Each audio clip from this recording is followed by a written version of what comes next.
Well, we did it. We made it all the way to extra time. And we're not the only ones today who made it all the way to extra time. Ali Moreno and Kay Murray here in the studio. We've also got Jan Agafiatov and Don Hutchison with us too to answer your questions, staying up late for us today. And Don, I think, was a late call-up too. Teammates. We are teammates. Remember, Don and I played for the legendary Howard Kendall at Bramall Lane. I'm just saying. Do you know what I have to say? Earlier on, and it wasn't great to bring it up at the time, Jan said the most up Middlesbrough I've ever heard. He said the word up in the most Borough accent I think I've ever heard Jan speak in. So I think you did. Did I? Yeah, you did, funnily enough. Okay, I haven't. You do know, Kay. I have no idea what you're talking about. I don't know what up Middlesbrough thing is. Are you saying you don't understand my accent? No, well, I just go along with what you say, Kay. He said but I'm listening. He said up, okay, and it sounded like someone from Borough saying it. Yeah, and I'm also looking to your mate, the rest is money. Yeah, my and childhood friend Steph McGovern. Exactly, and she's brilliant, and I love her accent. Yeah, nobody knows who we're talking about maybe here, but she's very well known back home, and I grew up with her. Exactly. Again, as I said, no idea what you're talking about, let's get to your questions and see if these guys know what they're talking about. Okay, if you could go back in time to one mistake you made during one match in your career and correct it, what would it be? Don? Wow. There's a million. Which is the one that keeps you up at night sometimes, or you still think about? I mean, there's 6 red cards, so that's something that sort of plays on my mind a little bit. That's 6 mistakes. That's 6. Yeah, red cards and kids, Don. Well, that's exactly. Well, give me time. Yeah, they don't bother me, the red cards, but I've played in some games, and there's one particular game that I played in, and it still haunts me. Whenever I see it on the Premier League tapes over in England, they show like classic games over here. And they show a classic game that Xhaka played in. Me and Xhaka played for West Ham. And there was a 4-4 game against Charlton. And I had the biggest nightmare of all nightmares. It was one of these games where wherever the ball was, and I was playing in central midfield, and wherever I ran, I was nowhere near where the ball was going. And I guess we've all done it, but like I ran towards the ball, it would get switched over to the other side. I'd run over there, get switched over there. And I just kept running and running and running and running. And the manager went, get him off.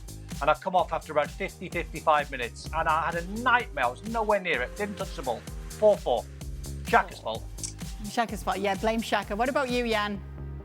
Well, first of all, I must say, and we talked about that on the show here before, that I have corrected one of the potential biggest mistake Don could do ever, because he wanted, in a playoff semi-final against Ipswich, to knock down an Ipswich player, and I managed to be a peace diplomat to save him for that one. For my mistake, if I want to do another chance, is I will take you back to 1995. We qualified for the US World Cup in 1994. We were very close to get to the England Euros, which was a dream for all of us. We are 1-0 up against the Czech Republic at the Ullevål, 15 minutes to go. I get the ball at 6 or 7 yards. I wait. I get the goalkeeper down. I chip the ball, hits him on the shoulder. The balls get out. And later they equalize to 1-1, and we are losing the playoff. So I must admit that sometimes when I have a nightmare about some mess, this will come up. Aww.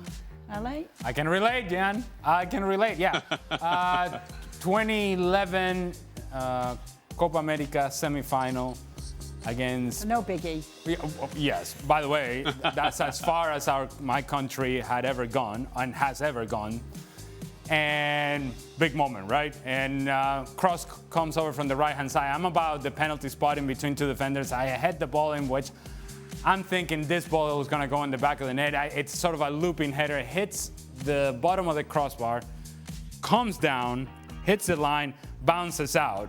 Now, that in itself, you wouldn't say is my biggest mistake, but my mistake was not following up the header. Because if I had followed the header, I would have been the first one to react to the ball coming out from, or spinning out from the goal line out, and I would have been right there to head it in. But because I was so busy about about to go and celebrate, looking at the ball, it's like, oh, national hero. That's it, baby. Here we go. We're going to win. And no, we did not. No. And eventually we lose in penalties, and there you go. So my mistake was not finishing the play. Not necessarily the initial header, not just following my own shot, and I would have had a tap in, by the way, from my kind of range. Right, like it. Okay, Jan, have you ever made a manager angry by one of your questions during an interview? And if so, was it super awkward, and did you apologise afterwards?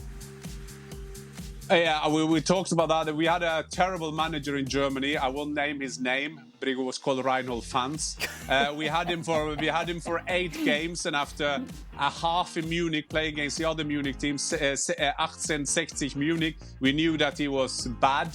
So there was all about getting him out, and I will take the short version of it. I put myself on the pitch against Bochum at home. He didn't want to get me on, so I just took off my gear to get on. I came on and scored the goal. We won 1-0, and I was standing on the midline, at the halfway line. I knew I was in trouble anyway, so I thought I would go all the way. So I went out and did my toughest interview I've ever said. I said, and I was young. And I'm not saying any bad words now, but I was saying to the press that the problem with this manager is that he should be a coach in the athletes department of the club and not in the football department. So 3-4 days, this manager was so mad at me that I ending up. He told me that the highest penalty I will ever get in the terms of fee. And then he said, if you don't pay that, you won't be going with us to Leverkusen. So I said to him, all the best in Leverkusen. We lost in Leverkusen, and the manager was fired. Mission impossible done. My days. What a troublemaker. What about in one of your interviews? What a troublemaker. What about Pope? This is as a player, right? Yes, this right? is as a player. And the question was about I was an a player. interview. Yeah, but obviously I'm honest. This is true. But we often have you on the sidelines for us as well, Jan, and you obviously do that for the Norwegian TV as well. Has it ever happened in your role as a reporter, or have any of your your colleague upset Klopp today, your Danish colleague, not Norwegian? Yeah, my Danish colleague upset him, but I would say the other way. When I followed Borussia Dortmund, I tend to get interviews with Erling Haaland and Jude Bellingham because I did it all in England, in all English, like Archie is doing now for ESPN over there. So once Erling Haaland said that he was criticizing Dortmund big time, and I knew that I could end up being that Dortmund will tell we can't do it anymore because he's so open with you. That was point one. And the second one was Jude Bellingham after a game they lost. And there was this referee that I guess 10-15 years before was involved in a big scandal, and he had a small part of it. And Jude said, what can you expect from a referee that is more or less corrupt? He said that, and I was worried that I will get trouble. The player ending up, Jude had to pay a fine, but I was okay. But I think that was a bit risky business, as we know, Kay, that things could happen pitch side. Yeah, I remember that interview. I didn't realise it was you, Jan, but I love the subtle flex of Erling Haaland giving him a little bit too information. A little bit too much. Yeah, like that one. Okay, obligatory percentage question, and spoiler alert, Don, this isn't the last of them. Obligatory percentage question for Don. Percentage chance a Spanish club wins the Champions League this year? Well, Barca Come won't on, win the Don. Champions League. Barca won't win it, so it's on Real Madrid, and they've got City over 2 legs. 40% chance they win it. Okay. Real Madrid. Don, obligatory percentage question. With United in the semi-finals of the FA Cup, what is the percent chance Ten Hag starts next season as United's manager? Oh, good question. Nah, good question, but low. If he wins it, it probably gives him another 5% chance of staying on.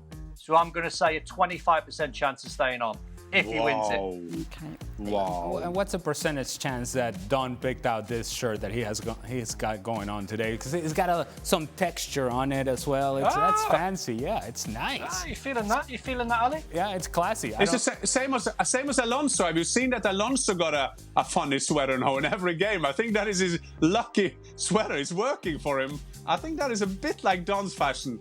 It's not bad to be compared to Xabi Alonso's fashion here, Don. Let's be honest. He's very chic. True. Yes. All right, Jan. We have a fan. Yeah, he's one of the chicest managers on the sideline. I think we can all agree with that. I don't want to point the Will it finger. be? Okay. No. We have to agree on this. So Arsenal is playing Bayern Munich, so they will find out who's the best of the two of them. You said that Alonso is one of the cheekest. Is that prettiest or whatever? No, chicest is like best dressed. Chic. Okay, best dressed. So I wanted to take him Edwards from Luton. I think that could be a good Edwards against Alonso. You've been reading the English tabloids.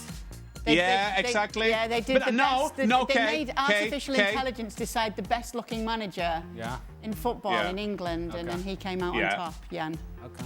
Yeah, but Kay, I got eyes as well. I can see that he is an attractive man. But that's that is not no what I'm problem talking to see about. that. I'm talking about style. All right, Kay. All right. Okay. It's Jan's okay. getting a few things off his It's chest all right. now. Anyway, Don, basically I'm on your side, all right? Thanks, Kay. I'll take it. I'll take the compliment. You bring up Xabi Alonso and Kay gets all flustered, all worked up. Jan, if City were to win the treble, Hey, don't. Really? if City were to win the treble, who should be given the Ballon d'Or, Foden or Haaland? Of course, you have to give it to Erling Haaland. He should have had it last year.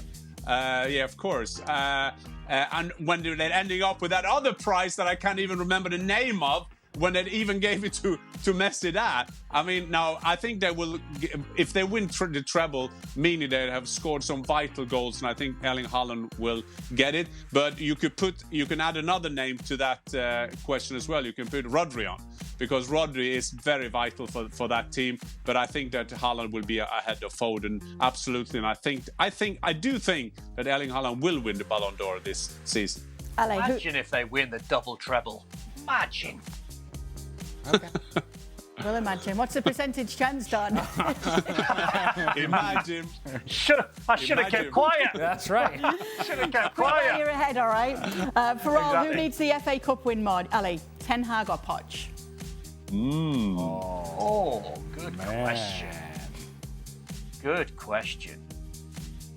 Well, I think that Pochettino will hang on to his job regardless. I believe. Ten Hag can use the FA Cup to fly that flag so very high. I mean, it's like, look what I got. Look at this big trophy that I got. I mean, no, he will use that in the messaging that he not only shares with the fans, with the players, but more importantly with the decision makers of the club. Look at the progress we have made. Here is this trophy. This is tangible evidence of where we have been, and more importantly, where we're going. Right. I'm telling you, you can sell it as best as you possibly can when you have that trophy there if you're Ten Hag. I would say Ten Hag. Nobody's expecting it from Pochettino. But now, you're Ten Hag, you're playing against Coventry, you're expected at the very least to be in the final. I think you can use this a whole lot more than Pochettino could. Anyone disagree? There's no wrong answer. Jan, sorry, you know the Norwegian racing fish there? Is it not a racing sardine? Is there a Norwegian racing sardine? What has that to do with the FA Cup, Don? Because it's Norwegian. Read, Jan, read who the tweet is I from. don't know. Oh, okay. I have to put my glasses on. Racing fish. No, Yes, a racing sardine. It's a racing sardine. Maybe I don't know the English word for this. It's torsk. It's called. It's the biggest fish that we have in North Sea. So it's not a sardine. No, it's not even a sardine. This is a giant fish. But I will say, Pochettino, I got like 6 billion reasons for him to win the FA Cup, because he has to start to win something. And the other thing with Ten Hag, I'm not so sure that the trophy is the only thing that will save him. I think that what will kick him out is the lack of identity. You pick up a manager from Ajax and you can't still make out how Manchester United want to play. And I'm saying that on a day that he maybe had his biggest win as a manager, and hopefully that will turn it for him. But I think that if he loses his job, it will be the lack of identity on the pitch. All right. Jan's half answered the next one, so let me come to you, Don. This afternoon, En-Nesyri got into an altercation with his manager after being subbed off. What's the angriest you've been after being subbed off?